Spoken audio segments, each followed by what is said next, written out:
Assalamualaikum warahmatullahi wabarakatuh. Kami dari kelompok 4 ingin mewawancarai seorang narasumber yang sudah memiliki pengalaman tentang kepemimpinan. Sebelumnya, perkenalkan kelompok kami yang beranggotakan Arindia Sari, Aulia Rahmawati, Andi Muhammad Fawa Abadi, Azhar Khairina Ufal, Anida Yulfa, Anis Isdiarti, dan Adelia Fikiandini. Untuk selanjutnya, akan saya serahkan kepada teman saya, Azhar Khairina Ufal. Terima kasih. Langsung aja. Selamat malam, Kak. Ya, Kami dari Politeknik Setiawan Jakarta izin untuk mewawancara Kakak dengan maksud untuk memenuhi nilai mata kuliah kepemimpinan. Di sini kami akan mewawancarai narasumber yang bernama Arif Ardiansyah selaku Wakil Ketua Umum Hima Ekonomi Islam di Universitas Muhammadiyah Profesor Dr. Hamka atau Hamka. Di sini kami ingin bertanya tentang kepemimpinan yang dijalankan oleh narasumber kami dan narasumber bisa jawab sesuai dengan pengalaman. Lanjut ke yang pertama, Kakak udah berapa lama nih menjadi Wakil Ketua Hima Ekonomi Islam? Ya, bismillahirrahmanirrahim. Saya jadi wakil masih berjalan, yaitu sampai 1 periode, tapi sampai saat ini belum sampai bulan Agustus terakhir menjabat. Gitu sih. Terus menurut Kakak arti dari kepemimpinan itu seperti apa? Bismillahirrahmanirrahim. Arti kepemimpinan ya. Oke. Sebelum kita kepemimpinan, kita harus tahu dulu nih pemimpin itu apa gitu. Pemimpin ialah seorang yang dapat memengaruhi anggotanya nih dalam sebuah organisasi serta dapat menjadi sebuah kepala di dalam organisasi itu. Lalu kita tahu nih cara kepemimpinan itu ialah sebuah cara pemimpin dalam memengaruhi anggotanya serta dapat menjalankan organisasi itu untuk mendapat tujuan dari organisasi tersebut. Novel. Pasti kakak punya cara sendiri nih kak untuk memimpin organisasi. Nah, gaya kepemimpinan yang seperti apa yang kakak gunakan dalam memimpin anggota? Seperti misalkan gaya kepemimpinan yang otoriter. Jadi kakak tuh yang lebih memusatkan segala keputusan kepada diri kakak sendiri dan anggota melaksanakan tugas yang telah kakak berikan. Atau gaya kepemimpinan yang demokratis yang lebih mengutamakan partisipasi aktif dari para anggota dan anggota ikut dalam mengambil keputusan. Gaya kepemimpinan yang kakak gunakan itu seperti apa? Oke, baik. Kalau gaya pemimpinan saya dan ketua umum saya itu adalah ini, kita menggunakan cara demokrasi atau demokratis, yaitu di mana kita juga meminta nih pendapat dari anggota-anggota yang lain dalam mengambil sebuah keputusan.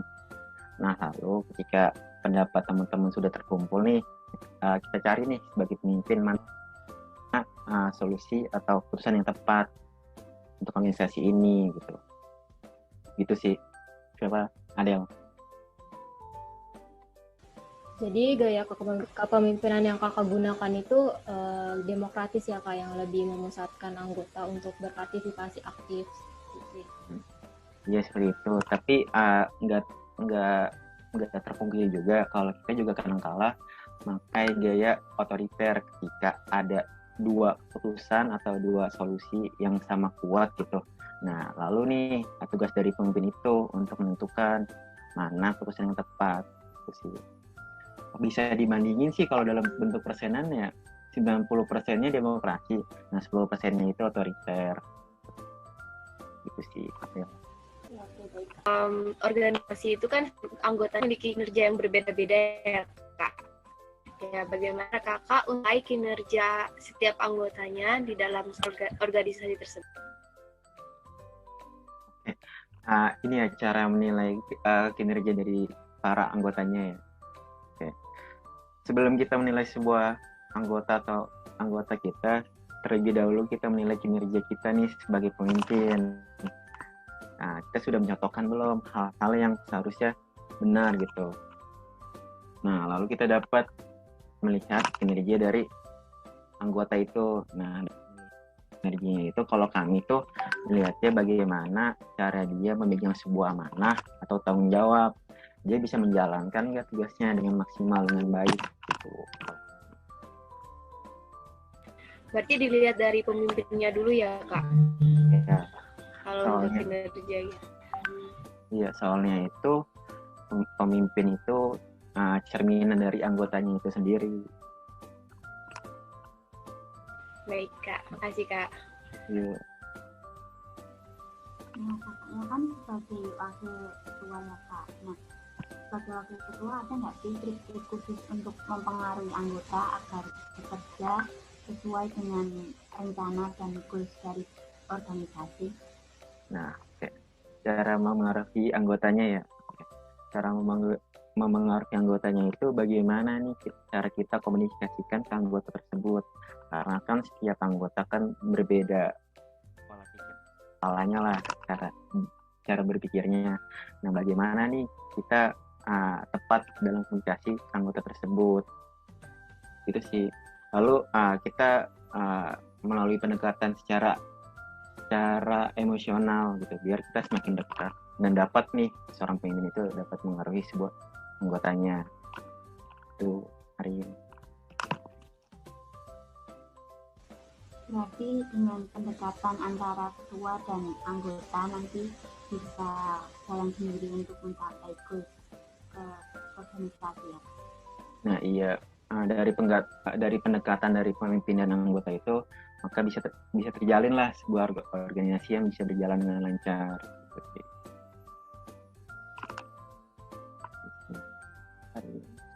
Ya Kak, jadi kan mungkin dalam saat kakak memimpin atau saat kakak ingin menerapkan sebuah sistem atau sebuah ingin mengadakan acara, itu kan pasti ada yang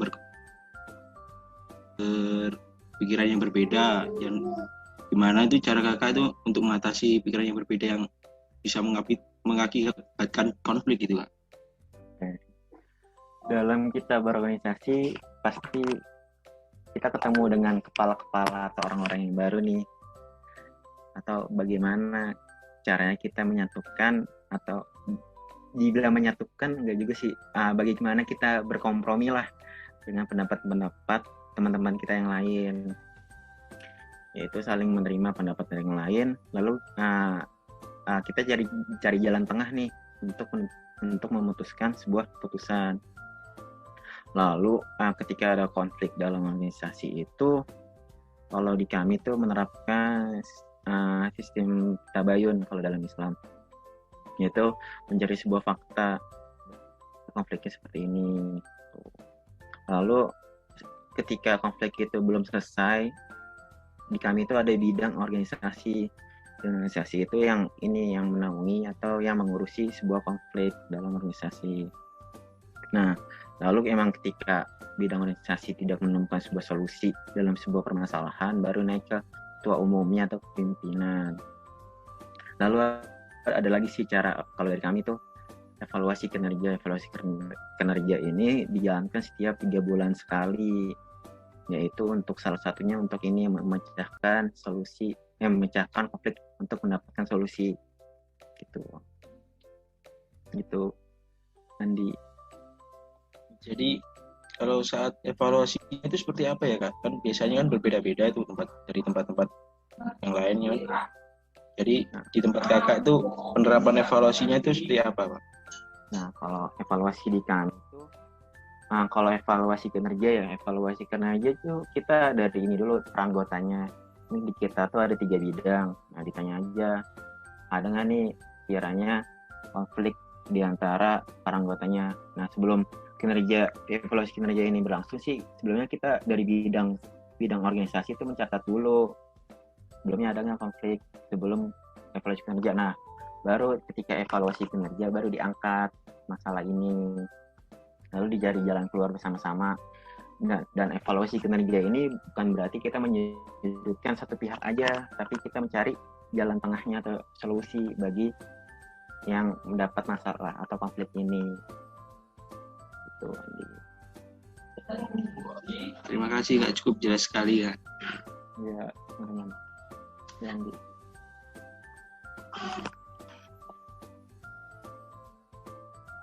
masih menyambung sama pertanyaan yang tadi nih Kak.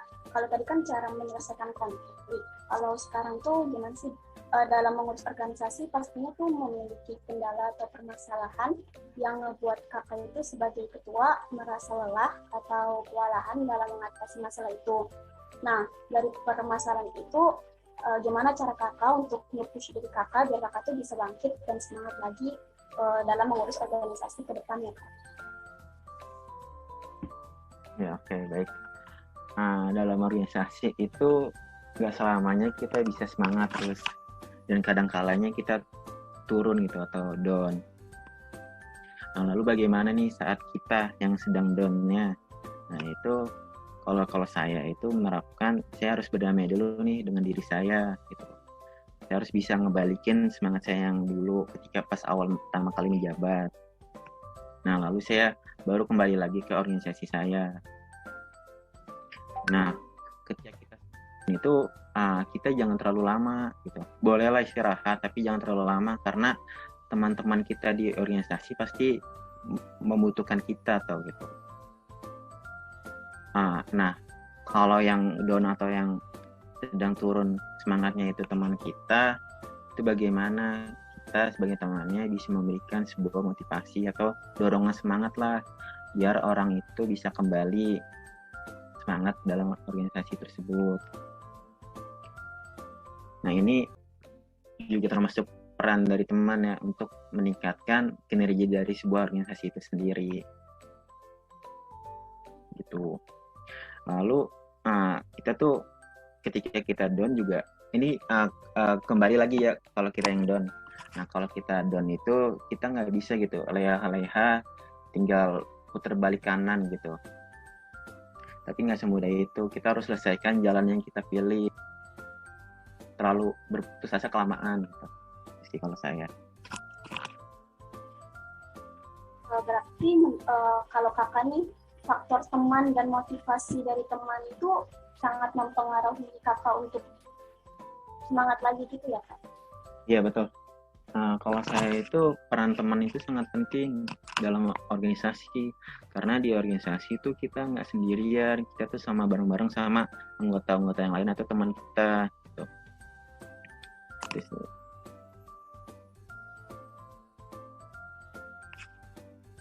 Yang ingin dicapai selanjutnya itu untuk tim yang kakak pimpin seperti apa ya? Oke, capaian atau target ya. Kalau kami itu pencapaian kami itu atau target kami itu terus bisa mengupgrading diri kita atau berproses menjadi lebih baik, yang sebelumnya tidak tahu menjadi tahu, yang sebelumnya belum bisa menjadi bisa gitu. Itu sih salah satu tujuan kita.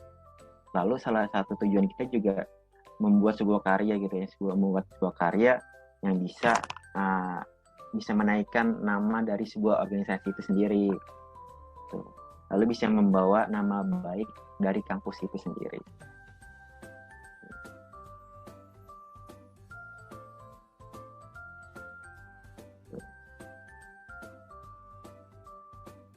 Ya, kalau belum jelas ditanyain aja, nggak apa-apa.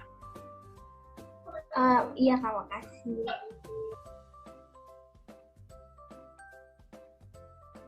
Lalu Kak, kan ini sebelum kita kan wawancaranya kan hanya sesi pertanyaan dan anak-anak dan teman-teman gini kan Kak. Jadi kan Kakak sebagai senior lah ibaratnya, jadi bolehkah Kakak itu memberikan pesan kepada kita agar kita bisa jadi pemimpin kelak yang jadi lebih baik gitu Kak? Oke. Dibilang senior sih enggak juga ya. Saya pernah mengalaminya aja lebih dahulu. Nah, pesan untuk ini pesan untuk saya dulu ya, baru untuk teman-teman. Buat nasihat dari saya, buat saya dulu baru ke teman-teman. Yaitu kita harus lebih berproses dimanapun kita berada gitu. Saatnya kita harus bisa berproses menjadi yang lebih baik. Lalu ketika kita menjadi sebuah pemimpin, kita jangan melupakan teman-teman kita atau anggota-anggota kita ketika dalam membuat keputusan atau dalam langkah apapun. Terus libatkan para anggotanya, karena di organisasi ini bukan hanya pimpinan gitu. ada anggota-anggota lain di bawahnya pimpinan tersebut.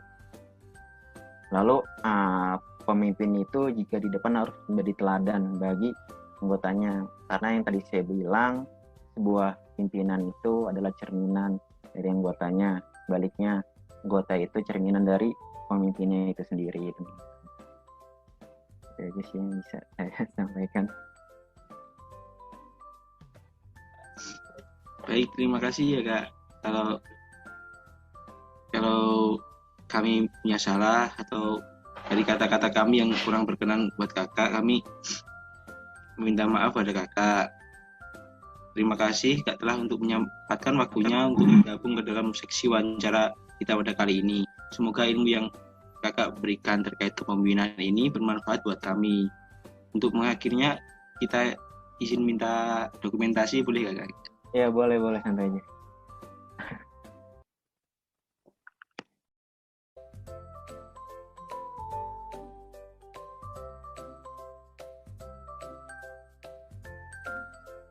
Terima kasih ya Kak atas menyempatkan waktunya. Kami memohon maaf bila memiliki kesalahan ya Kak. Teman-teman terus berproses dan terus semangat ya teman-teman. Harus Kak, semangat itu harus Kak. Iya, semangat lah.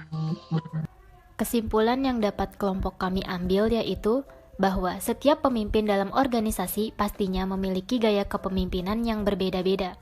Gaya kepemimpinan ini ditentukan dengan keadaan kepribadian anggota dalam organisasi dan pemimpin organisasi tersebut. Untuk memimpin organisasi bisa menggunakan dua gaya kepemimpinan, yaitu demokrasi dan otoriter. Untuk gaya kepemimpinan otoriter lebih berpusat apabila si anggota tidak lagi bisa diajak untuk berdiskusi. Pencapaian tujuan dan kerjasama merupakan poin utama untuk keharmonisan dalam organisasi. Pemimpin bukanlah hanya sekedar jabatan yang diberikan dari luar saja, melainkan pemimpin adalah sesuatu yang tumbuh dan berkembang dari dalam diri seseorang. Untuk menjadi seorang pemimpin, diperlukannya kerja keras dan pemikiran yang matang untuk memimpin suatu kelompok maupun organisasi, dan sebelum memperbaiki orang lain, pemimpin perlu memperbaiki dirinya sendiri terlebih dahulu. Sangat diperlukan sekali jiwa kepemimpinan pada setiap pribadi manusia. Jiwa kepemimpinan perlu selalu ditanamkan dan dikembangkan, paling tidak untuk memimpin dirinya sendiri.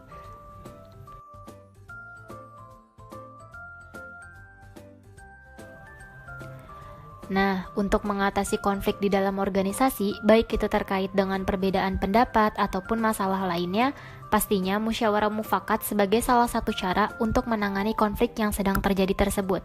Dengan berkompromi bersama anggota, membahas konflik yang terjadi, serta apabila semua anggota sudah mengeluarkan semua pendapatnya, maka kita bisa mengambil solusi untuk memecahkan permasalahan tersebut. Sekian dari video wawancara kelompok kami. Mohon maaf jika terdapat kendala dalam video recording serta berbagai kekurangan dalam sesi wawancara ini. Terima kasih.